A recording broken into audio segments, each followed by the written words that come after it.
pack from Washington. And people need to know that California has their backs. Planned Parenthood and other providers don't deal in politics. They deal in helping people access health care. Real people in every corner of this state. That's from our rural communities and to our big cities.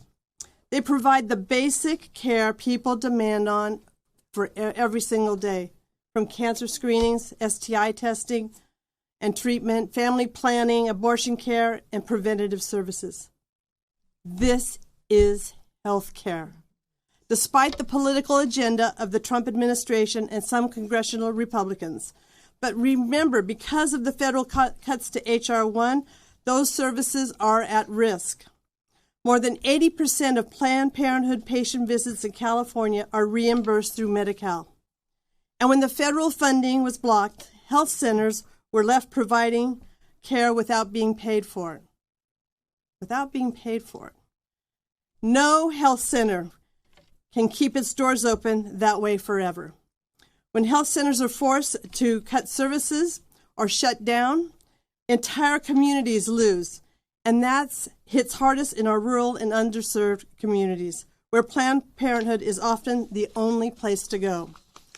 That's why SB 106 is so important.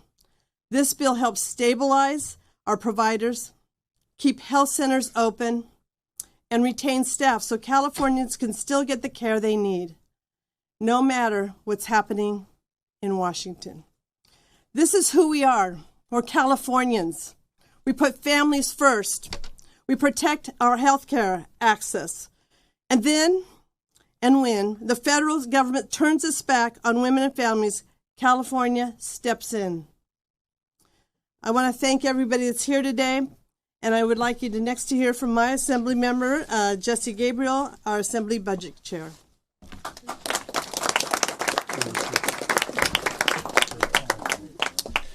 Good morning, everybody. As was mentioned, my name is Jesse Gabriel. I am very proud to represent the San Fernando Valley and also to chair the Assembly Budget Committee. And I just wanted to begin today by thanking our incredible Majority Leader and the incredible Women's Caucus for their leadership, which has brought us to this moment. So a huge round of applause for the Majority Leader and for the Women's Caucus. Really proud to join with them and to stand with our governor, with the first partner, with legislative leadership, and with all of the incredible advocates and providers who are behind us who have worked tirelessly to protect healthcare access here in California. Make no mistake about it, we are here today because President Trump and congressional Republicans have specifically and intentionally targeted Planned Parenthood. This is part of a calculated attack on reproductive freedom.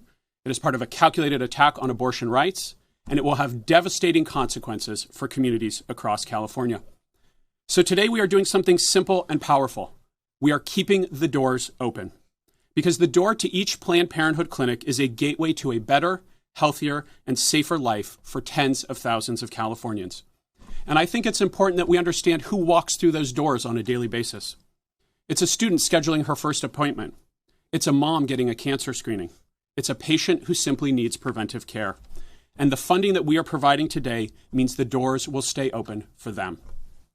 I think it's also important that we note that this bill underscores the razor-sharp contrast between California and Washington, D.C. That's a contrast on health care and a contrast on abortion rights. In California, we don't defund health care. We defend it because we believe that everybody deserves access to quality health care, not just the rich. And as our Majority Leader mentioned, when clinics close, it is working families and rural communities and underserved communities who suffer first and most. And in California, we don't attack reproductive freedom. We protect it because we believe that patients and doctors should make medical decisions, not Washington politicians. And by the way, stripping away cancer screenings from 100,000 Californians doesn't feel very pro-life to me. So I'm grateful to the advocates here. I'm grateful to the Women's Caucus for their incredible leadership. They have fought so hard to bring us to this moment, to the governor for his steadfast leadership. And I do think it's important to reflect on when we were debating this on the Assembly floor the other day, how many people were able to stand up, members of the legislature, and underscore how Planned Parenthood had personally impacted them. How many of us are patients? How many of us have watched our constituents receive incredible health care at these facilities? And I think it speaks volumes about the way that this organization is serving Californians in communities across the state. So today we are proud to defend Planned Parenthood, to defend reproductive freedom, to defend abortion rights, and to defend access for health care for women and families across California. And with that, it's now my pleasure to introduce a great leader on so many issues and our new Senate Budget Chair, Senator John Laird. Thank you very much. And also thank you for letting the Senate have this bill, so I'm honored to have my name on it. I want to thank everybody that is here, because I just stepped away from a Senate Budget Committee hearing, and our hearing is on H.R. 1. And it was highlighted in the hearing that there was a $2.5 trillion tax break for the top 10% earners in the United States, so that we could run up more trillions in deficit and throw millions of people off health care and food assistance. That is the frame. And it was asked in our debate why we were doing this first. Well, we're doing this first. We didn't have any choice. The federal bill laid out this cut singularly as the first one. And so this isn't a comparison to other things. This is us standing up to the immediate cut that was in that bill. And I am asked frequently when I walk through my district, how are you fighting back? This is how we are fighting back.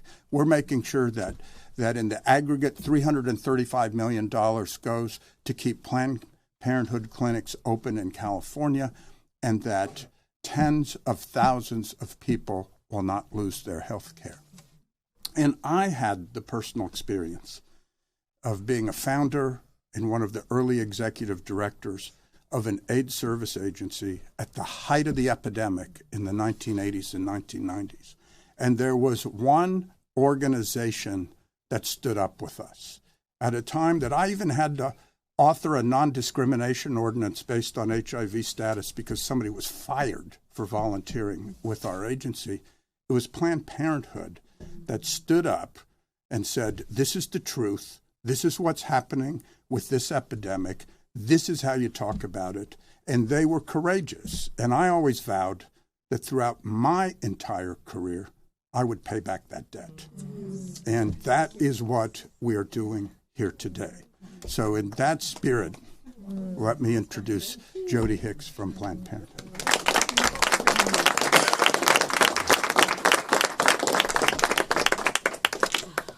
I wasn't going to cry today because today's a good day, but I'm already teary, and you all haven't seen me smile, I think, for a bit.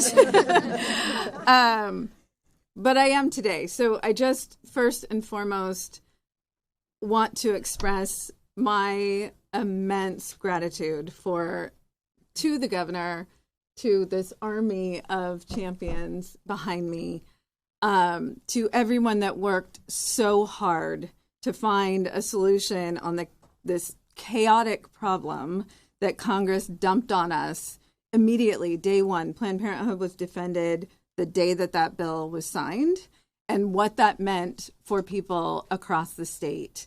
And I just need to also thank the teams of staff that worked on this for the last 6 months. And that's my team, that's the governor's team, that's the legislative consultants, everyone that had to find a solution to what was such a chaotic problem that we haven't experienced before.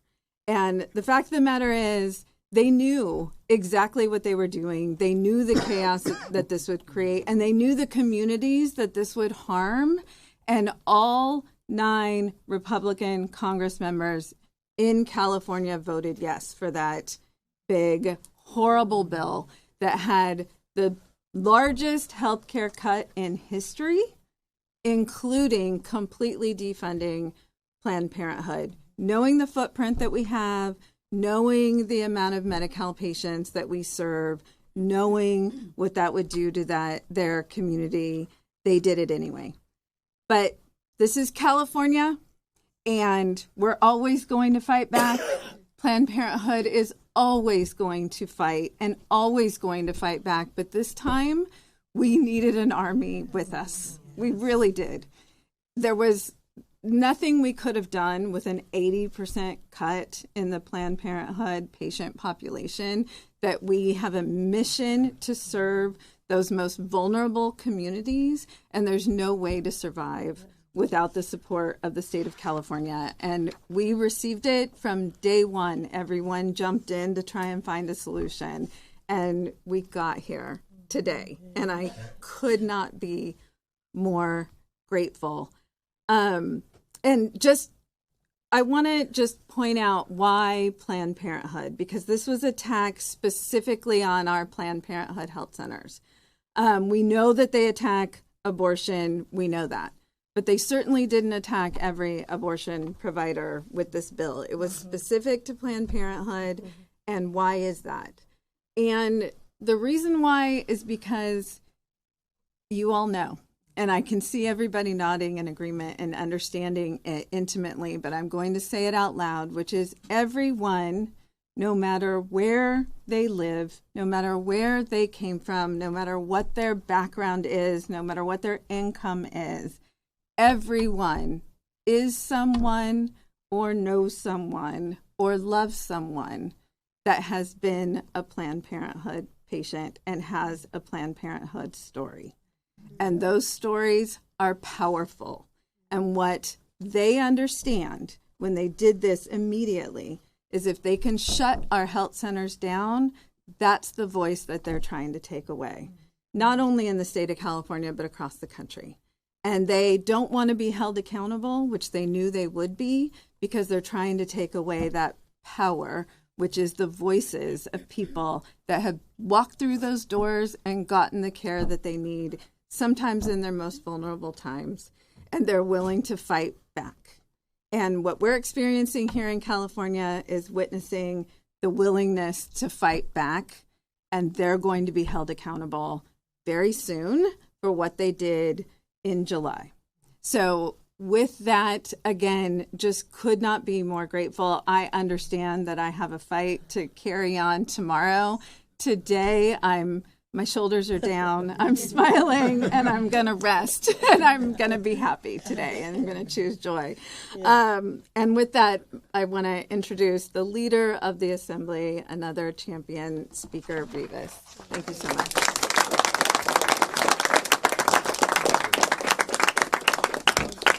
Well, it is wonderful to be here with so many friends and champions.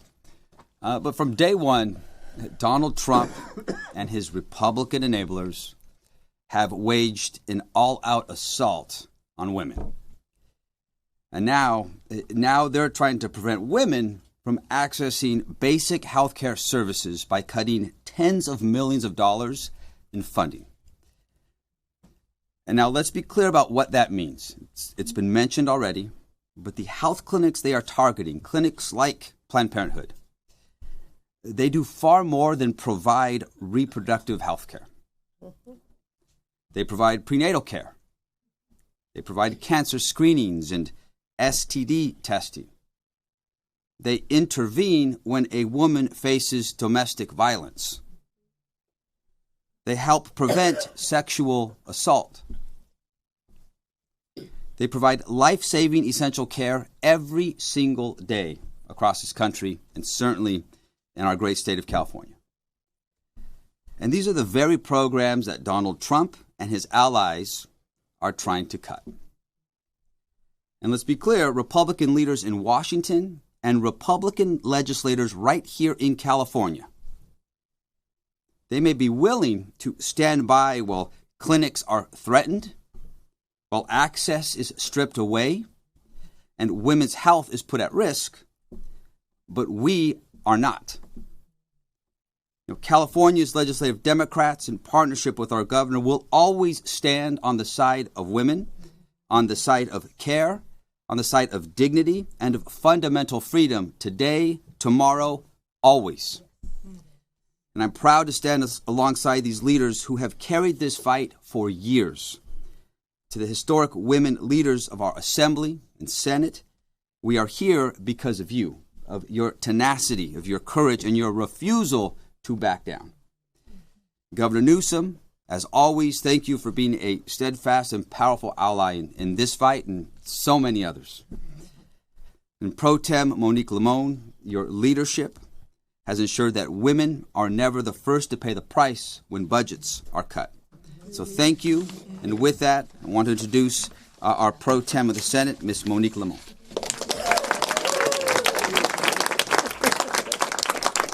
Thank you. Thank you so much to Speaker Rivas, and thank you all for being here. To the Women's Caucus. The Women's Caucus has been here for decades.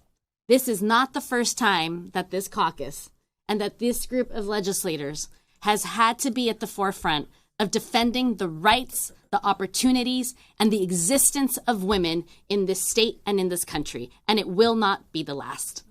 So thank you to the Women's Caucus for being here day in, day out for every issue that comes forward, and for being among the first with these incredible allies that are here today, with people who have stood by our side to say this is unacceptable and there is no place for a reality where women will have less rights, less health care, less opportunities, and less chances to live in a healthy state like the Golden State without having Planned Parenthood be part of this, be part of the services that help all of our women.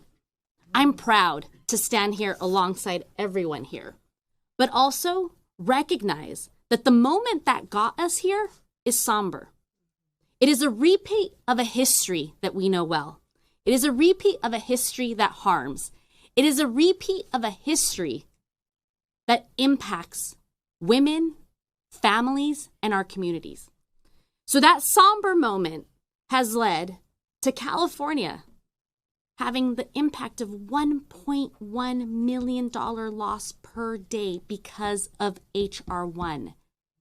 It is as a result of the actions of the federal government.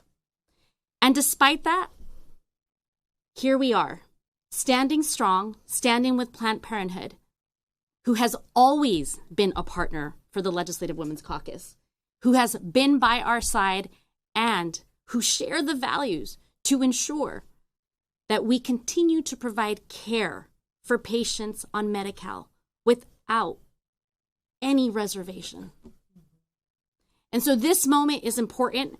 This moment is about care. It is about health. It is about community. It is about right. And it is about this Golden State continuing to shine like we have and we will continue to do.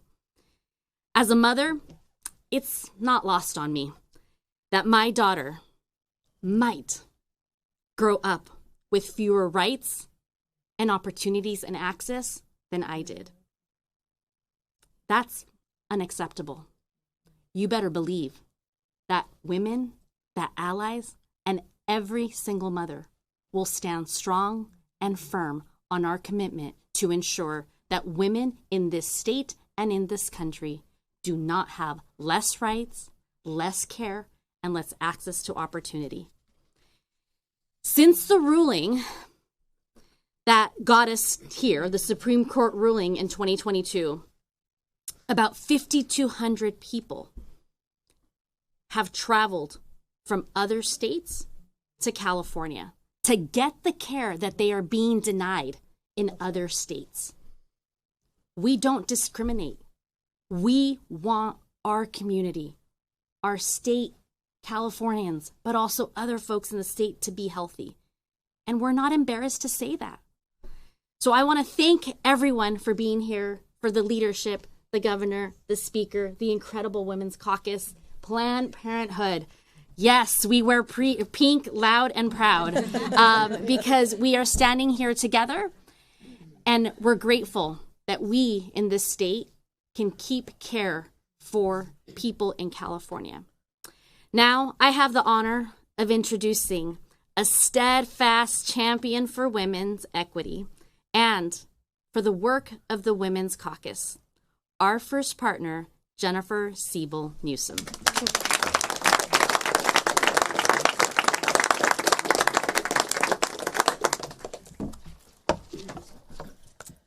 Thank you all for being here today. We are once again at a critical point in our nation's history. where women's health, autonomy, and dignity are being questioned and politicized, where women's fate is being decided by people who will never face the consequences of these decisions themselves. Never. So before we talk about laws or headlines, I want to ground us in the lived experiences of women who rely on Planned Parenthood every single day.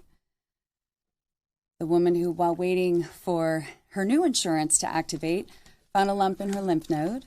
Planned Parenthood was able to see her that same day, detecting early stages of cancer before it became something far worse. Then there's the college freshman who received judgment-free, no-cost care when navigating birth control options for the first time in her life. And the mom of 3, working multiple jobs to make ends meet, who started experiencing a non-viable pregnancy. Planned Parenthood helped her understand her options and provided compassionate health care right away. These are not isolated stories, and as we heard earlier, there are millions of experiences just like them. When I speak with Planned Parenthood patients, I heard one word repeatedly: empowering. How empowering it is to feel seen and safe. How empowering it is to receive empathy and care. How empowering it is to feel like your health concerns are valid and you matter. Women deserve to be listened to and supported no matter their circumstances. For many Californians, as we've heard, Planned Parenthood is their primary and most trusted healthcare provider. So it is unconscionable that women's access to care is continually at risk given a deep-rooted and dangerous patriarchy aiming to preserve power, dominance, and control for a very privileged few. Enter Donald Trump. Trump has shown again and again how little respect he has for women. A man found liable of sexual abuse, a man notorious for degrading women who challenged his authority, a man who kept close company with Jeffrey Epstein. This man has stripped funding from clinics, determining whether women can access care at all. That should alarm every single one of us. Not just women, but men who purport to care for women. Remember, we are so much more than our reproductive systems. Our health and our well-being deserve care, investment, research, and respect, period. I mean, what are we as a nation thinking? Women are the backbones of our families, our communities, and our economy. Without us, what do you have? No mothers.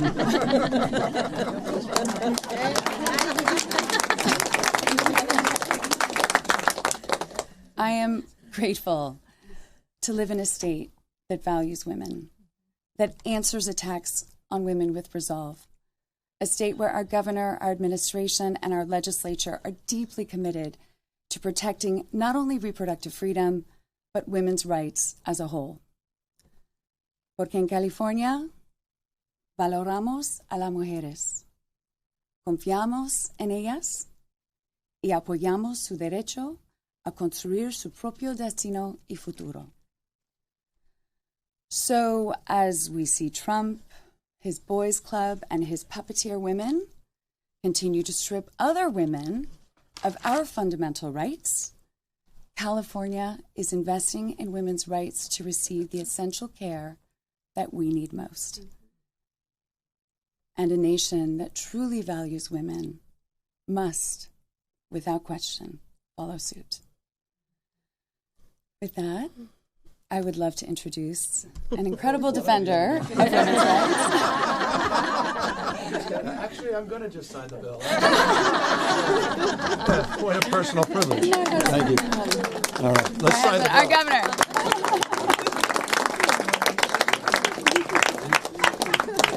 Let's get that thing signed.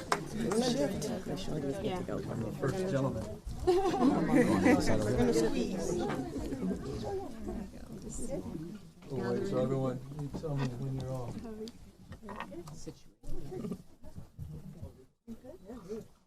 all set?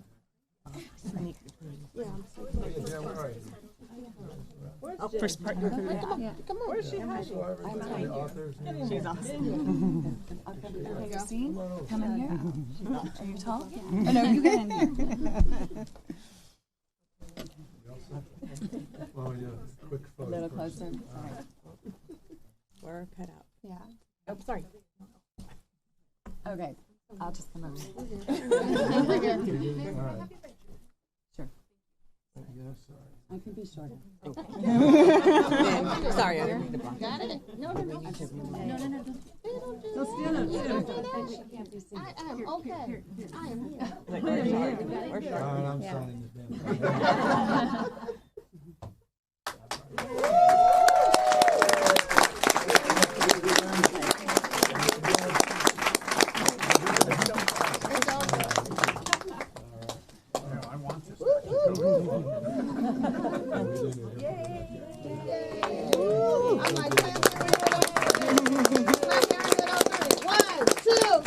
Planned Parenthood! Bring it back to the podium. That's okay. Here to answer any questions. Yeah. I was trying to get a selfie. Serve endorsements. I have to go do endorsements. I gotta go to 12-11. Oh, yes, mine's So let me, people are short on time. They've got committees, so feel free to leave. I just want to thank everybody that's assembled here today. Thank you for all the eloquent speakers. Thank you for their faith and devotion to this cause, which is demonstrable in this state, and as was stated, has been the case for many, many years. It's a point of pride, point of privilege. It's what defines this state and the work we do for many other states across this country. I want to thank Planned Parenthood and Jody and the board. I had the privilege of meeting with many of their leaders just a moment ago before we came down for this bill signing. I want to thank the Women's Caucus for their incredible stewardship and leadership, to the budget chairs, and of course to the leaders of both the Assembly, Mr. Speaker, and Madam Pro Tem of the Senate.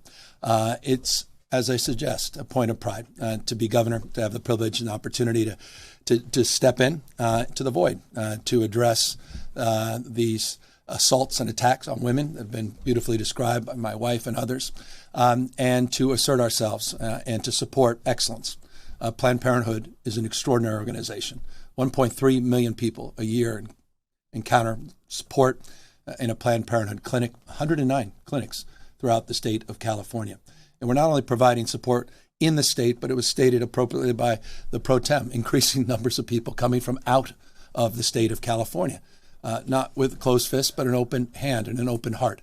We were talking about some of those clinics, rural clinics in Northern California, near Eureka, people coming in from Idaho and other parts of the country. That's what we do.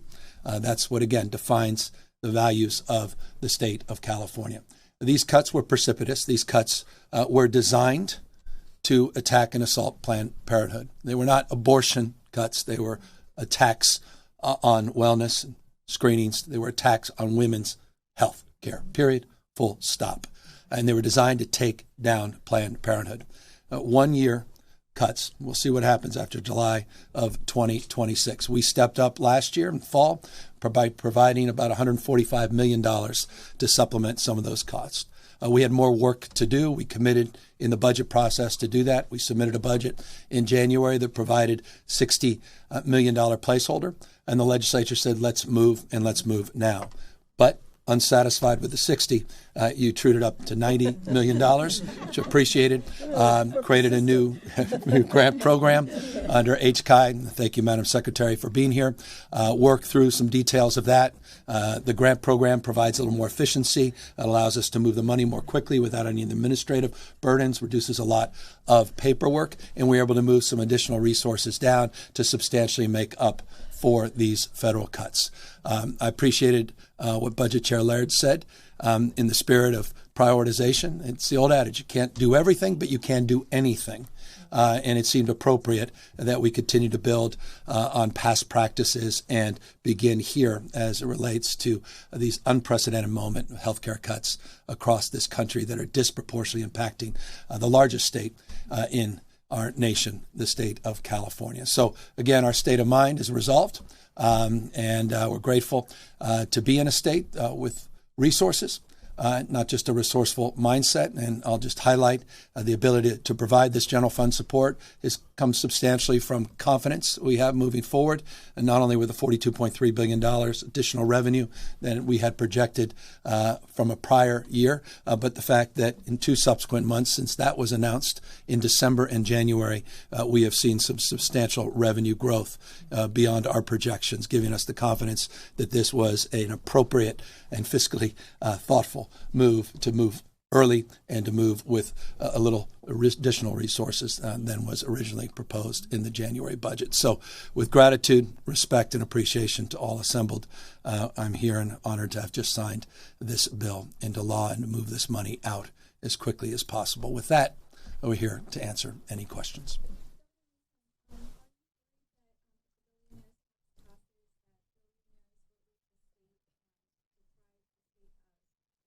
I think you should.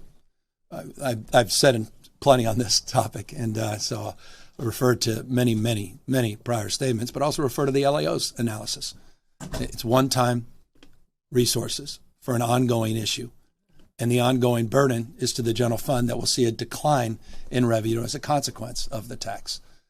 So I have no issue with taxing people more that do well. That's what a progressive tax system is all about. California, of course, has led the nation in that, and we defended that. We not only defended it, I made the case for it in the State of the State just a few weeks ago. And I think in this country, we have an obligation nationwide to address that issue at a federal level.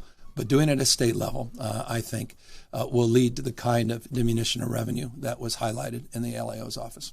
A report. Well, I stated yesterday, I was asked that question. In fact, today, Strout reached to his team and looking forward to talking with him. But what do you think? Do you think he should? Look, based on the information that has been made public, I want to have the opportunity to dialogue with him directly before I answer that question. I didn't ask her. Yeah. Governor, your administration is proposing to provide the Inspector General on the high-speed rail some confidentiality tools that would allow some records around the clock secret, confidential, that they reveal weaknesses. Yeah, I don't know enough about. I believe it's the trailer bill as it relates to aligning the Inspector General to other. That's a tough sell, just given that there's already some voter distrust with the public project that's and just overall just government spending and scrutiny around it. Do you think that could be I don't know if there's a project that's had more scrutiny than the project in question. I don't think there's a project that's had more audits and more reviews than this project. So no, I don't necessarily agree with that, your premise. I think what you're referring to, I believe, and there's hundreds and hundreds of bills that we're navigating, is I believe a trailer bill that was introduced to align with other similar rights and responsibilities of the Inspector General that are consistent across other agencies that would include the high-speed rail. So I thought that was appropriate on the basis of the briefing I received. To the extent there'll be a dialogue about that in the legislature, opportunity to make amendments, or there's consideration or reconsiderations, we'll review that over the course of the process. But as it relates to that, the high-speed rail system, that has been scrutinized and audited and kicked around for many decades, not just the last few years, and I imagine will continue to be. Though I was there last week with a lot of people, highlighting the fact that we're laying track. First 80 miles of architecture of that track have been laid, the foundation, and we're on pace, particularly with the Cap and Invest program being extended to 2045, and the minimum guarantee as it relates to ongoing money to fulfill the commitment we made on the 119 miles and advance the larger Phase 1 project to 171 miles between two extraordinary parts of our state, Merced and Bakersfield, two of the fastest growing regions in the state, in an important part of the state, rural California, that is often overlooked and under-resourced. Highlighted, as you may recall in that press conference the 50-plus large-scale structures that have been completed, the dozens of projects that are underway, and the fact that we are on the other side of all of the environmental review. The undergrounding and rewiring and all the litigation has substantially been complete, and the funding secured for that first phase. And we're moving forward with lane track on the nation's first high-speed rail system. But on the Dregados Flatiron joint venture, or the construction order being the largest. We could talk about change orders at another time. Yeah. An upcoming meeting with the German Chancellor. Can you say more specifically what you plan to discuss with him and how this meeting came about? Well, we've been privileged in California to have long-term leadership as it relates to international affairs. California is the size of 21 state populations combined, fourth largest economy in the world. Albeit the Munich Security Conference, there's been a lot of foreign leaders that have reached out, which is not inconsistent with other visits with world leaders that we host here in the state of California. We happen to be there in Munich, and we look forward to meeting with the Chancellor. I'm looking forward to meeting with other leaders as well, signing a number of MOUs, including with Ukraine. We have some deals that we're hoping to sign that we'll be announcing, and some investments that we made here in the state of California that we're looking forward to highlighting. It's going to be, I think, a very productive couple days over the course of this weekend, and we'll be back Monday to highlight a lot of it. The National Governors Association is going to begin idling its refinery this month. How come the administration wasn't able to work with the company to keep the refinery open? Well, that's not accurate. We've been working with them for many, many months. My team at CEC, Siva and others, led a task force. As you may know, they just announced they're not shutting down the plant. There'll be a terminal. They announced that on the basis of the special session that was supported by this legislature that gave us the ability to plan for this a year ago, a requirement that they had to notify us, which was not a requirement prior to that special session. We've had many meetings, not just with Valero, with many other stakeholders related to refinery issues, not just here in the state. You're seeing this all across the United States. And there's going to be a lot more news in this space very, very shortly. Protect women. Planned Parenthood. Protect women. Planned Parenthood. Protect women. Planned Parenthood. Protect women. Planned Parenthood. Protect women. Planned Parenthood. Protect women. Planned Parenthood. Protect women. No, we just find it incredulous that we have Planned Parenthood here, and women are 51% of the population. And the majority of the questions, all of these questions, have really been about other issues. So it's just fascinating. You have this incredible women's caucus and all these allies, and you're not asking about it. And this happens over and over and over and over again. You wonder why we have such a horrific war on women in this country, and that these guys are getting away with it, because you don't seem to care. So I just offer that with love. You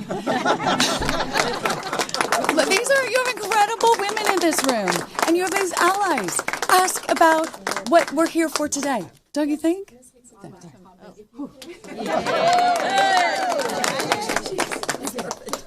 a little bit into how exactly this $90 million will be allocated throughout the state and how clinics will benefit directly from this?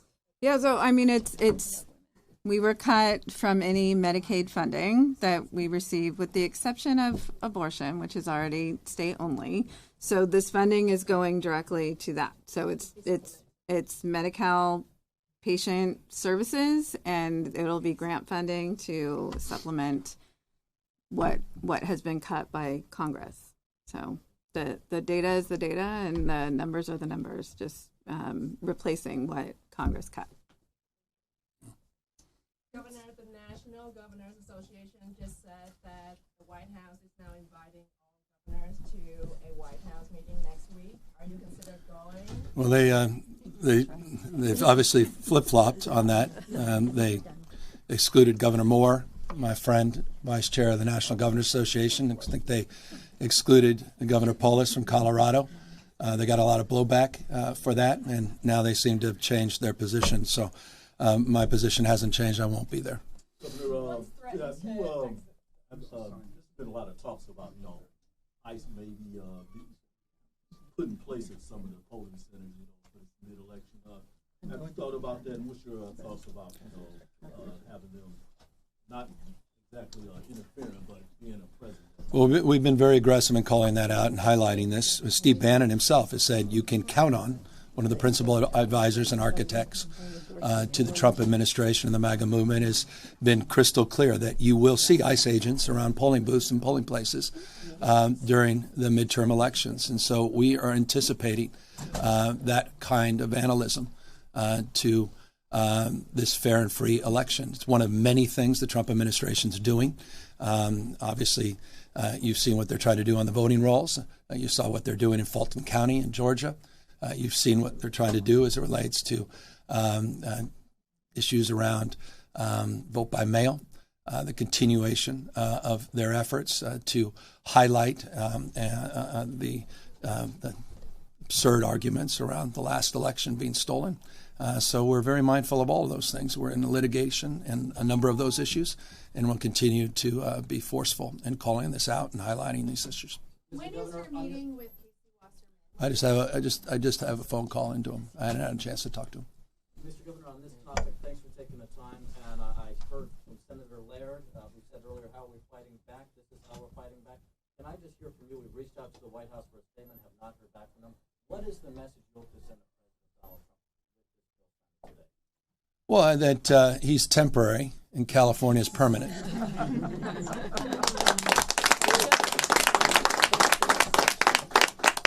Any other questions? Thank you all very much. Thank you, guys.